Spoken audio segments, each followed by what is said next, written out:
हमारे यहाँ शहादत हो गई, कैसे चला जाऊं, गुस्से में बोल रहा था मैं। मुझे अलग से ले गए, क्योंकि उस टाइम हमारे पत्रकार साथियों में जो भाव था हमारे प्रति, वो मैं आभारी हूं उनका भी। उन्होंने मुझे अलग लिया है, कहा कि आपको पुलिस एनकाउंटर कर सकती है या फिर आपके खिलाफ एनएसए लगा सकती है, इसलिए आप चले जाइए, मैं आपसे हाथ जोड़ रहा हूँ।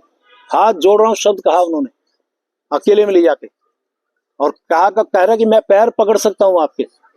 ये स्थिति है अब आपके और राजेंद्र शाह के खिलाफ। राजेंद्र शाह के बाद जो हमारे विधायक थे, फिर उनके खिलाफ, आज वो भी नहीं है, उनको भी श्रद्धांजलि दे रहा हूं, उनको उनके खिलाफ फिर एनएसए लगी थी। फिर वहां से मैं गया, खुशहाल सिंह राणा आज भी जिंदा है, उनके यहाँ रुका मैं रात को, पुलिस नीचे घूम रही, मैं उसमें बैठा हूँ। और उसके बाद मैं वहां से सुबह सुबह अपनी मोटरसाइकिल के साथ भागा, देखा तो यहीं पे जो आपका कांग्रेस भवन है, यहीं से वो बॉडी मुसरू से आई, तो यहाँ पे लोगों ने जाम लगाया, जैसे कैसे बॉडी को जो हरिद्वार तक अंत्येष्टि उनकी होनी थी उनको भिजवाया।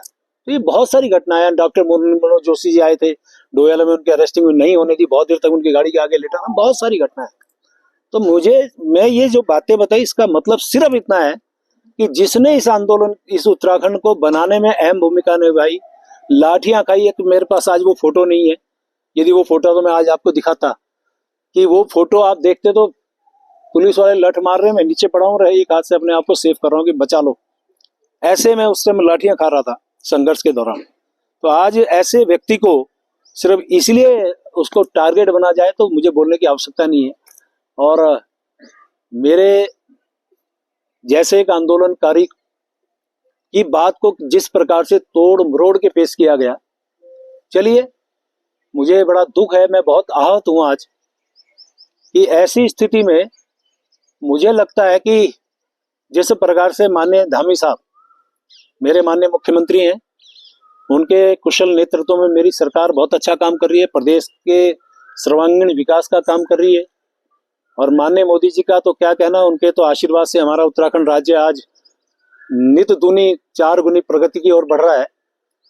किसी भी स्थिति में मैं बात करूं तो माननीय मोदी जी का जो लगाव झुकाव हमारे उत्तराखंड वासियों से है, और मैं हमेशा एक बात करता हूं, उनके दिल में हम बसते हैं और हमारे दिल में वो बसते हैं। तो वो तो हमेशा हमारे इस प्रकार के नेता हैं जिनको 21 देशों से जिनको सर्वोच्च सम्मान मिला हो, उनका प्यार आशीर्वाद हमारे उत्तराखंड को मिल रहा है, मैं उनका भी बहुत धन्यवाद कर रहा हूं। और इन सब बातों के बाद जो वातावरण मेरे प्रदेश का बनाया गया, मेरी इच्छा है मेरा प्रदेश आगे बढ़े। मैं इस प्रदेश को आगे बढ़ाने में से जो योगदान, जो मेरा हो सकता है, मैं देने को तैयार हूं।